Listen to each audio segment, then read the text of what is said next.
Hola, el tema de hoy es Martín Lutero como monje agustino. De sus batallas como monje al inicio de la Reforma. Ok, muy bien. ¿Cómo decide convertirse en monje agustino Martín Lutero? Bueno, pues hay que tener estos pequeños antecedentes. Nos centraremos en un periodo fundamental de la vida de Lutero, sus años como monje agustino, y que fue un tiempo que forjó su pensamiento y destino. Lutero nació en Eisleben en 1483 y después de su educación en Mansfeld, Magdeburgo y Eisenach, finalmente llegó a Erfurt. Erfurt era una verdadera ciudad universitaria, con una universidad fundada en 1392, numerosas iglesias y un monasterio agustino, y contaba con 20,000 habitantes a principios del siglo XVI. En 1505, mientras regresaba a Erfurt de visitar a su familia en Mansfeld, se topa con una violenta tormenta eléctrica y fue tanto su temor que clamó a Santa Ana, la patrona de los mineros, con una promesa. Le decía: ayúdame, Santa Ana, y me haré monje. Aquí podemos ver una imagen de un joven Lutero, y aquí al lado de un amigo suyo que murió impactado por un rayo, de acuerdo al mito fundacional luterano. Ayúdame, Santa Ana, y me haré monje. 2 semanas después, y para sorpresa de sus amigos y desatando la furia de su padre, Lutero cumple su voto. Dejó sus estudios de derecho, hizo una fiesta de despedida y entró en el monasterio agustino de Erfurt. Sí, un monasterio agustino, y a esa orden pertenece, por ejemplo, el actual Papa León XIV. Bueno, el ingreso de Lutero a los agustinos marcó el comienzo de una etapa de profunda dedicación. La vida monacal agustina en ese tiempo era muy sacrificada. Tenían que ayunar muy fuerte, hacer oración y trabajo muy intenso. Por eso en las imágenes del joven Lutero se le ve sumamente delgado y se le marcan los pómulos. Toda esa iconografía cambiará después de que Martín Lutero sale de la iglesia. Y bueno, ahí se ve ya un hombre rollizo, ya un hombre con una mayor corpulencia, ¿no? Y en parte esto es debido a que deja la orden agustina y esos fuertes ayunos, trabajos y sacrificios, ¿ok? El día de los frailes comenzaba a las 3 de la mañana con la primera hora canónica e incluía la participación en la misa diaria y 7 sesiones de oración al día. O sea, era un trabajo muy intenso. Lutero se dedica con fervor, con la convicción de que a través de este monacato podría alcanzar la justificación. Ok, aquí ya empezamos a ver cómo Lutero cree que él se podría justificar a través de la justificación. Él mismo diría más tarde: si alguna vez un monje llegó al cielo por medio del monacato, ese fui yo. ¿Ok? Muy bien. Todo esto es importante entenderlo para saber qué es lo que pasó después. Muy bien. La lucha interior y la búsqueda de la justificación. Los años de Lutero en el monasterio no fueron un camino fácil, fue más bien una época de intensa lucha interior y búsqueda espiritual. A pesar de su devoción extrema, Lutero vivía atormentado por crecientes sentimientos de duda y culpabilidad. Era un hombre muy escrupuloso. Su búsqueda de paz lo llevó más bien a una guerra interna, lo llevó a una práctica rigurosa de los sacramentos, especialmente de la confesión, que se convirtió en un verdadero suplicio para él. Se confesaba con mucha frecuencia, a veces a diario, y en ocasiones las sesiones podían durar hasta 6 horas. Además, se impuso ayunos tan severos que casi le costaban la vida. Como él mismo relataría, ayuno hasta morir, porque una y otra vez estuve sin tomar una sola gota de agua o un bocado de alimento. Lo llevaba al extremo. En su formación y vida monástica, Lutero se adhirió profundamente a la tradición agustiniana. Incluso adoptó el nombre de Agustín en su profesión religiosa. Y bueno, Lutero consideraba a San Agustín como el intérprete más fiel a San Pablo. Ojo, aquí ya empezamos con estos temas, ¿no? Lutero se va a declarar muy fiel a San Agustín, y él considera que San Agustín es el paulista más apegado. Y recordemos, esto es fundamental, que San Agustín fue el que combatió la herejía del pelagianismo, que niega el pecado original y que dice que el hombre se justifica solo por las obras. ¿Ok?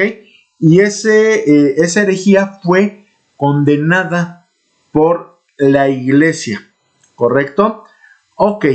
El pensamiento de San Agustín influyó decisivamente en él, especialmente en las obras antipelagianas de Agustín, como les comentábamos. Su superior agustino, Juan de Staupitz o Johann von Staupitz, fue una figura clave. Se mostró bondadoso y le proporcionó un ejemplar de la Biblia, una posesión que era muy rara en esa época, y no por una prohibición en sí, sino porque todas las copias de la Biblia tenían que ser hechas a mano. Recordemos que la imprenta estaba empezando, apenas empezaba. Entonces era muy difícil tener un ejemplar de la Biblia, y el pueblo tenía acceso a la Biblia a través de las lecturas que se hacían de esta durante los servicios religiosos.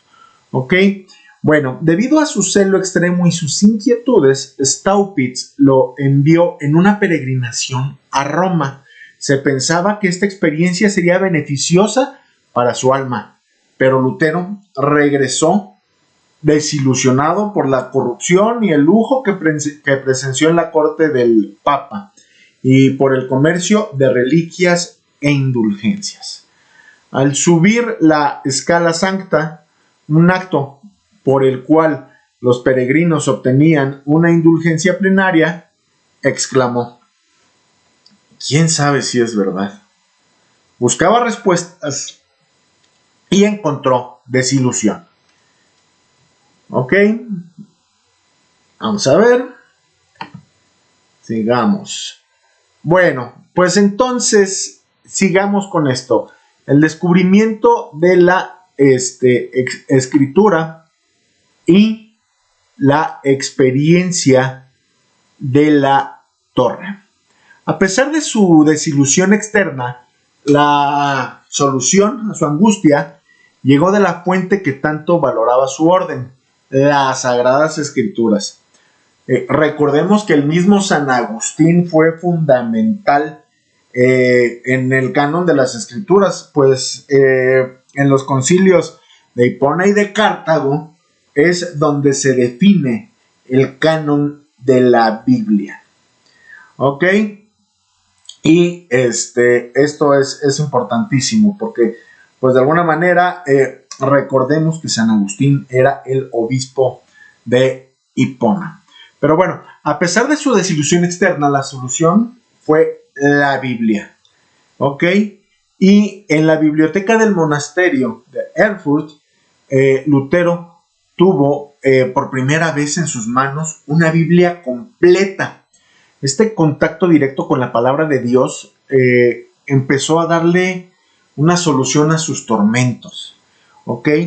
Lutero es ordenado en 1507 en Erfurt y comenzó sus estudios de teología en la mismísima ciudad de Erfurt. En el año 1512 se doctora en teología y es nombrado profesor de Biblia en la Universidad de Wittenberg. Y también es parte de la orden agustina en ese momento. Allí impartió cátedra sobre los Salmos de 1514 a 1515, la epístola de los Romanos del 15 al 16, o sea, de 1515 a 1516, la epístola a los Gálatas de 1516 a 1517 y la epístola a los Hebreos. Fue durante su intenso estudio de la carta a los Romanos, en particular el versículo 1:17, que dice: el justo vivirá por la fe. Ahí experimentó una iluminación decisiva. En ese momento conocido como la experiencia de la torre, ocurrió en su gabinete de estudio en el convento de Wittenberg. Eso. Anteriormente Lutero entendía la justicia de Dios como la justicia activa y vengadora que castiga a los pecadores, lo que le provocaba odio y furia. Y de repente comprendió, según él, el verdadero significado del texto. Digamos que es ahí donde tuvo una epifanía, donde se iluminó, y el mito fundacional luterano dice que ahí Lutero pues tiene claro absolutamente todo, que en ese momento podríamos decir que es el nacimiento de la doctrina de la sola fide, en esa llamada experiencia de la torre, en esa epifanía, en esa iluminación que tuvo el doctor Fray Martín Lutero. Todavía agustino, todavía en comunión con el Papa, todavía dentro de la iglesia, todavía agustino sobre todo. Ok, todo esto se da con Martín Lutero como agustino. Ok, entonces, ¿cuál es el verdadero significado del texto? Según él, la justicia de Dios es aquello por lo cual el justo vive gracias a un don de Dios, es decir, la fe. Se dio cuenta que la justicia de Dios tenía dos dimensiones. Una que exige que los hombres sean justos y otra salvífica que actúa en los seres humanos mediante la fe en Cristo. En sus propias palabras: sentí que había nacido de nuevo por completo y que había entrado al paraíso a través de las puertas que estaban abiertas. ¿Ok? Y esto es muy, muy, muy importante. Ok. ¿Cuál es el legado de este monje agustino? Pues bueno, este descubrimiento fundamental que hizo en la torre, de que la justicia de Cristo es imputada a los pecadores solo sobre la base de la fe, fue una justicia ajena o externa al hombre, dada libremente por Dios. Esta comprensión de la justificación por la sola fe, en latín sola fide, se convirtió en la esencia misma del evangelio para Lutero. Ojo, eso es para él un hallazgo monumental y es la base de toda la reforma protestante. Este hallazgo de Lutero, donde dice que somos justificados por la fe sola. Ok, entonces eso, ¿saben qué le dio a Lutero? Se convirtió en aquello que lo liberó de la ansiedad y el temor del pecado y lo llenó de paz y de sosiego. ¿Por qué? Porque Lutero era un hombre sumamente escrupuloso, sumamente temeroso, sumamente inseguro. Y entonces, al tener esta interpretación de la Biblia, ya nunca la soltó. Me enfocaría en sus comentarios que hizo sobre la epístola de Santiago, pero eso no es el tema ahorita. Estamos hablando del Lutero Agustino. ¿Ok? Entonces, si bien este entendimiento fue la chispa que encendería la reforma, es crucial recordar que Lutero buscó inicialmente una reforma dentro de la iglesia, no una división. Como monje agustino, su objetivo era purificar y renovar, no romper la unidad.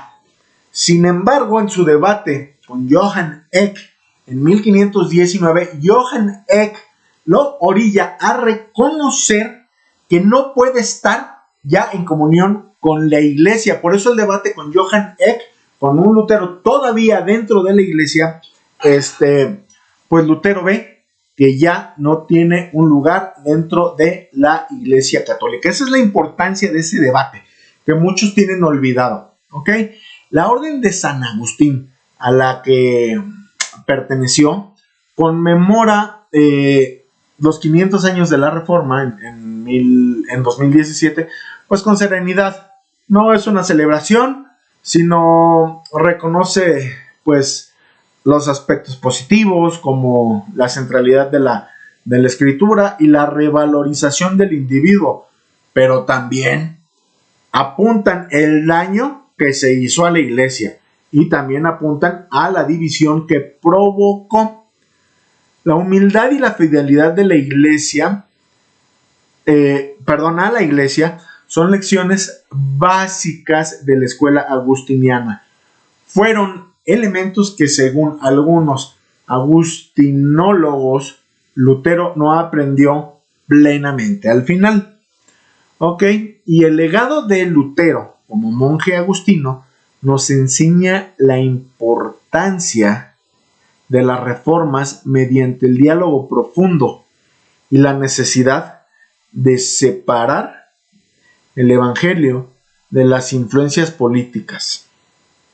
Según él, porque al final él se acaba involucrando con el poder político, y de hecho es el poder político el que hace que funcione la reforma protestante. ¿Ok? Y la necesidad de separar el evangelio de las influencias políticas que pueden determinar el curso de los acontecimientos. ¿Ok? Su experiencia subraya el valor de descubrir de nuevo la Sagrada Escritura y centrar la vida en Cristo con humildad y apertura al espíritu y sentido de la iglesia. Dice el mismo Lutero antes de morir una frase que resuena con humildad agustiniana: somos mendigos. Esto es verdad. Entonces, pues bueno, esto es muy brevemente un muy pequeño consejo para todos aquellos que busquen indagar en la influencia agustina en Martín Lutero. Les agradezco mucho y los espero en una próxima entrega.